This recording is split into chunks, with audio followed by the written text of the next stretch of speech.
Salut les amis, bienvenue sur I Not Ciné. Donc aujourd'hui, l'info, l'actu d'ici du mois, hein, sur tout le mois, c'est ce qui va arriver dans les mois à venir. Et surtout, on va reparler de toute l'actualité, du film Supergirl qui a pas marché, on s'en doutait un petit peu, enfin surtout pour ceux qui n'aiment pas trop l'univers de James Gunn donc, et on va parler des sorties à venir et du premier épisode, de la critique du premier épisode de Lanterne que j'ai plutôt apprécié. Allez, c'est parti.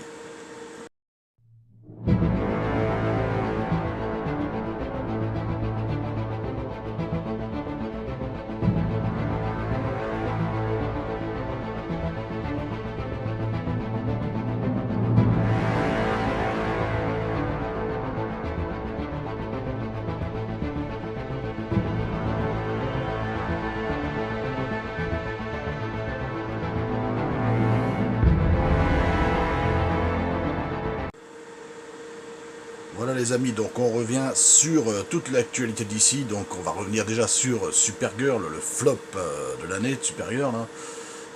Des plus gros échecs du studio DC donc de ces dernières années surtout, parce que le film avait démarré avec environ 63 millions de dollars pour un budget de 170 millions de dollars hors promo, et aujourd'hui plusieurs médias parlent d'un véritable gouffre financier, et alors attention, il y a eu Superman qui a pas non plus, enfin qui a marché quand même, on va dire. Le Superman de James Gunn a un peu marché, mais moins que Man of Steel, naturellement.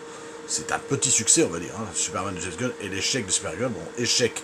Qui dit échec ne veut pas dire forcément fin du DCU, parce que je vois déjà certains algorithmes, on voit certains trucs sur YouTube qui disent c'est déjà la fin du DCU. Évidemment que moi j'aimerais bien que Zack Snyder revienne et tout ça, ou des trucs comme ça, ce qui n'est pas impossible, mais ce qui n'est pas non plus fondé. Et ce qui n'est pas fondé non plus, c'est la fin du DCU de James Gunn, malheureusement. C'est justement là que est-ce que l'échec du Supergirl peut remettre en question le projet de James Gunn. Ça, on va en parler. Malgré l'échec, le DCU pour l'instant continue. Il y a déjà Clayface qui est prévu, Man of Tomorrow, donc Superman 2 en juillet 2027, tout ça c'est déjà en plein tournage. Clayface est déjà fini de tourner, il sort en octobre, donc il y aura déjà quelques trucs. Et la série Lanterns, alors bizarrement, je vais vous faire la critique de la série Lanterns parce que j'ai vu le premier épisode qui vient de sortir et que j'ai plutôt apprécié ce premier épisode. Alors évidemment, c'est tourné un petit peu comme un... Ça a été dit d'ailleurs, hein, faut vous regarder. Ça a été, il avait bien précisé que ça serait une espèce d'intrigue, on va dire au début, en tout cas une espèce d'intrigue, on va dire policière, thriller, hein, dans le genre de True Détective. D'ailleurs, ils le disent eux-mêmes, qu'ils se sont un peu inspirés de True Détective d'ailleurs. On est d'accord, on est là pour voir une série de super-héros, on est là pour voir les Green Lantern et tout ça, et on les voit, comment dire, on voit déjà joué par Kyle Chandler, qui est plutôt un très bon acteur, et Aaron Pierre, qui joue donc le rôle de Jon Stewart, donc de son successeur, Kyle Chandler jouant le rôle de Hal Jordan, du premier Green Lantern, en tout cas, un des premiers sur Terre, et du coup, vous verrez, ça se passe sur 2-3 décennies dans le premier épisode, dans le pilote, et on comprend tout. Il y a des éléments qui se passent avant le Superman de James Gunn, et je ne spoil pas, juste la dernière scène qui se passe après le Superman de James Gunn. Vous verrez les années, c'est bien expliqué dans la série, enfin dans le premier épisode pilote, de ce Lanterns, du coup. Donc ouais, j'ai trouvé ça plutôt pas mal. Ils enquêtent sur une espèce de crime au Nebraska qui serait d'origine extraterrestre, voilà, un peu pitch. Je vais pas vous spoiler pour ceux qui n'ont pas encore vu le premier épisode. C'est plutôt bien shooté, c'est bien réalisé. Évidemment, on voit l'anneau vert qui produit... Alors j'avais entendu quelques critiques négatives, certaines critiques négatives, pas toutes, mais qui disaient qu'on voyait à peine l'anneau, c'était une enquête policière, c'était pas du tout super-héros, évidemment. Faut laisser un peu le truc s'installer aussi, je pense. Moi, je dis, j'ai plutôt apprécié l'ambiance. L'alchimie entre les deux acteurs est bonne. J'ai plutôt apprécié. Et puis, l'anneau, on le voit quand même qu'à un moment donné, il couvre, il fait apparaître des objets un peu débiles. Et c'est ce que j'avais lu comme critique, il fait apparaître un objet, un décapsuleur, enfin bref. Mais il arrive aussi à bloquer une explosion, justement, d'un extraterrestre. Je n'en dis pas plus. Donc, il arrive encore à se servir. Il se servent quand même pas mal de l'anneau. Il faut laisser l'intrigue s'installer, je pense, mais j'ai trouvé cet épisode beaucoup mieux qu'un Superman. Alors, j'avais adoré la série d'animation qu'ils avaient fait, la Créature Commando, et la série Lanterns, je trouve qu'elle est mieux. Donc, allez savoir, les séries vont être mieux que les films, parce que pour l'instant, j'ai pas trop aimé le Superman, ni le Supergirl, enfin, des studios de James Gunn. Voilà, donc, est-ce qu'ils vont se rattraper après avec Clayface, tout ça? Voilà, je leur jette. Voilà, je ne remets pas en doute, pour l'instant, Superman, j'ai pas tellement aimé, Supergirl, voilà, j'ai détesté.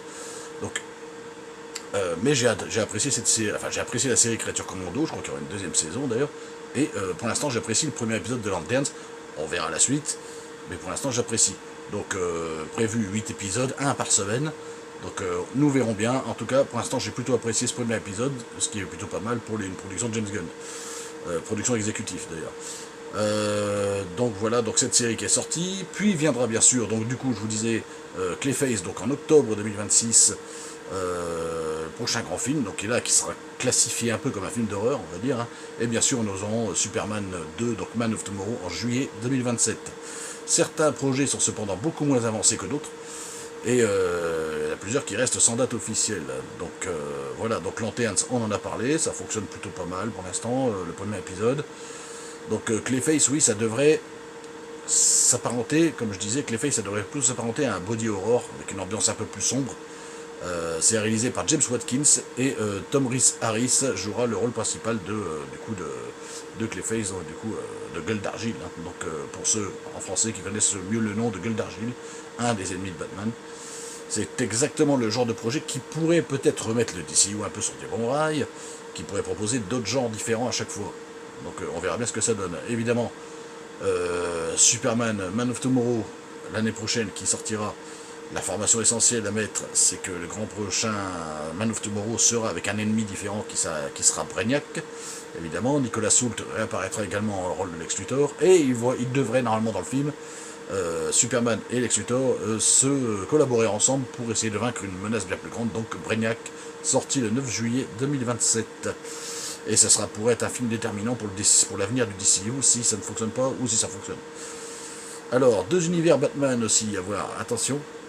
Alors, pour ceux qui continuent à croire, parce qu'il paraît qu'il y en a, The Batman donc de Matt Reeves avec Robert Pattinson, n'appartient pas au DCU de James Gunn. Qu'on soit bien d'accord, le Batman de Robert Pattinson évolue dans Elseworlds de Matt Reeves. Et The Batman partie 2 sera également dedans. Robert Pattinson, évidemment, doit revenir. C'est encore décalé, je crois, à 2028, hein, si je dis pas de bêtises, ce film. Ensuite, alors là, cette fois, dans le DCU de James Gunn, il y a The Brave and the Bold qui est annoncé. Donc son film Batman The Brave and the Bold tiré des comics qui existent déjà aussi, avec l'histoire de Damian Wayne, alias Robin, le fils de Bruce Wayne. Donc Robert Pattinson n'est pas le Batman du DCU, ça sera un autre Batman pour ce film. Et ça, parce qu'il y a beaucoup de spectateurs qui continuent de le mélanger. Et vous allez me dire, et Zack Snyder dans tout ça? Eh ben, Zack Snyder, donc dernièrement, bon, j'ai adoré tout ce qu'a fait Tim Burton, vous savez très bien, j'ai adoré la trilogie de Nolan, The Dark Knight, et j'ai adoré ce qu'a fait Zack Snyder. Man of Steel, Batman vs Superman, et sa version de la Justice League, que je regrette toujours de ne pas voir la fin. Et il y en a beaucoup, comme moi, qui voudraient bien avoir la fin de ces trucs, que ce soit en animation, en comics même, ça m'irait très bien. Bon, enfin, si c'était en film, voilà, je cracherais pas dessus, quoi. Et voilà le passage qui va probablement vous intéresser. Zack Snyder, on en parle encore, toujours. Depuis l'échec de Supergirl, il y a des rumeurs qui concernent un éventuel retour de Zack Snyder dans l'univers d'ici, mais ça a repris de plus belle, encore une fois, hein, les restores de Snyderverse et tout ça, grâce aux fans, on avait quand même eu justement la vision de Snyder, et donc pourquoi pas, quoi. Donc certains sites vont même jusqu'à parler d'un retour confirmé du Snyderverse, mais il faut être clair, il n'y a actuellement pas d'annonce officielle. Disons que Zack Snyder revient pour ressusciter le DCEU. Exactement, il existe des rumeurs, des spéculations et énormément de discussions de fans, ça peut continuer, il n'y a pas de problème, mais ce n'est pas la même chose qu'une annonce de Warner Bros ou DC Studios. Mais pourquoi le Snyderverse revient-il dans les discussions? Eh bien, parce que les fans n'ont jamais vraiment abandonné l'idée, tout simplement. Il y a toujours des restaurants de Snyderverse, il y a plusieurs groupes sur Facebook, sur Insta, vous verrez. Le Snyder Cut de Justice League a montré qu'il existait quand même encore une énorme communauté attachée à cette vision. Puis avec Supergirl qui se plante, la nostalgie du Snyderverse, le DCU qui cherche encore son rythme, les déclarations et les rumeurs autour de Zack Snyder, forcément les discussions sur un retour du DCEU repartent. Mais pour l'instant, ça reste une possibilité fantasmée, un peu spéculative, pour une réalité annoncée, quoi. Ensuite, il y a alors ça pourrait très bien revenir en animation, hein, Justice League 2 et 3, à défaut d'avoir de ne pas avoir de film live, on aurait peut-être des trucs animation ou des comics, des suites en comics. Cela dit, Zack Snyder a quand même parlé que s'il devait revenir aussi sur un projet d'ici, ça par contre il l'a affirmé justement, ça serait pour faire un The Dark Knight Returns, l'adaptation de The Dark Knight Returns avec Ben Affleck. C'est encore un état de spéculation, mais ça il l'aurait affirmé. Pour ce qui est de DC Animation, il ne faut surtout pas l'oublier. Il y a toujours Batman Nightfall, hein, qui est en projet animé, dont le premier trailer récemment a été diffusé. Hein. Surtout DC développe également aussi Absolute Batman en animé, un des plus grands succès de la ligne comics. Donc Absolute Batman a été annoncé aussi. Ensuite, il y a les comics, hein, faut pas oublier les comics aussi. DC continue notamment de pousser l'univers All-In, que vous voyez ici, avec tous les personnages, Batman, la Justice League, Batgirl, Teen Titan, etc. Aquaman, Supergirl. Il y aura d'autres titres, Elseworlds, Vertigo, Black Label et le DC Horror, évidemment. Et il y a un élément intéressant, c'est que le personnage de Static doit rejoindre les New Titans dans les comics en août 2026.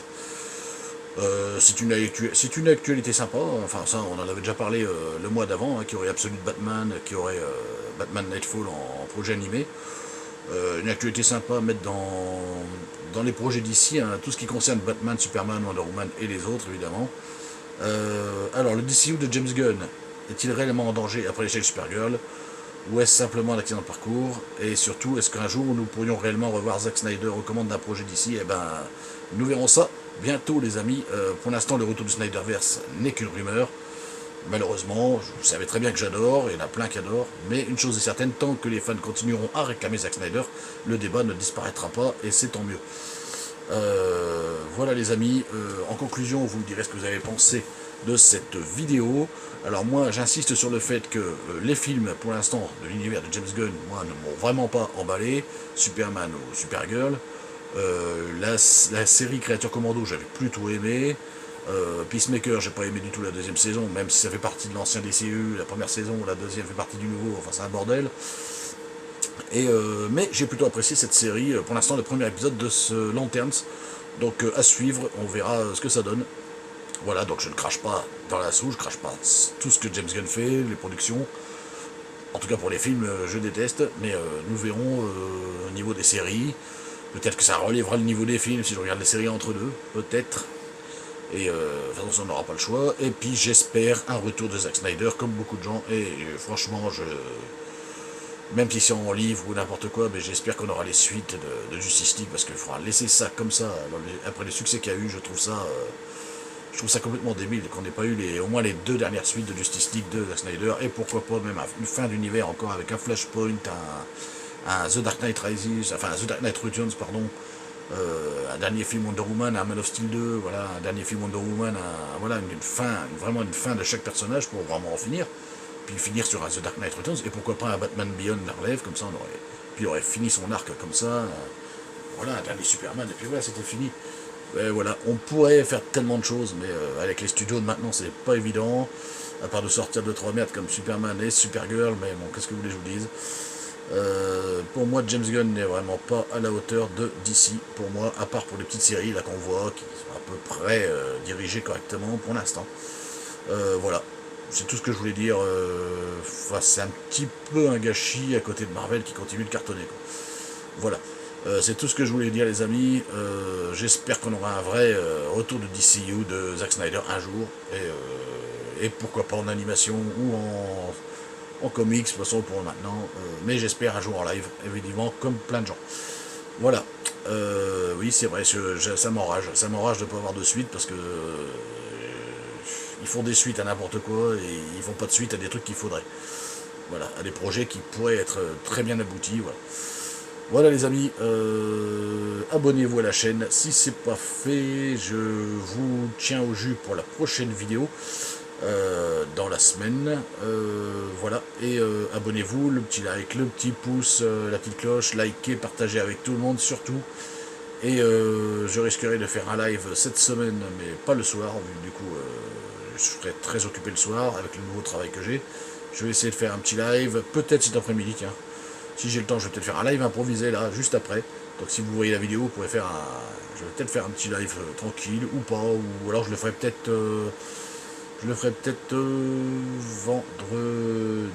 vendredi ou samedi. Voilà. Les amis, abonnez-vous, pensez à la chaîne, et plus il y a d'abonnés, et plus la chaîne vivra. Allez, salut, je vous embrasse.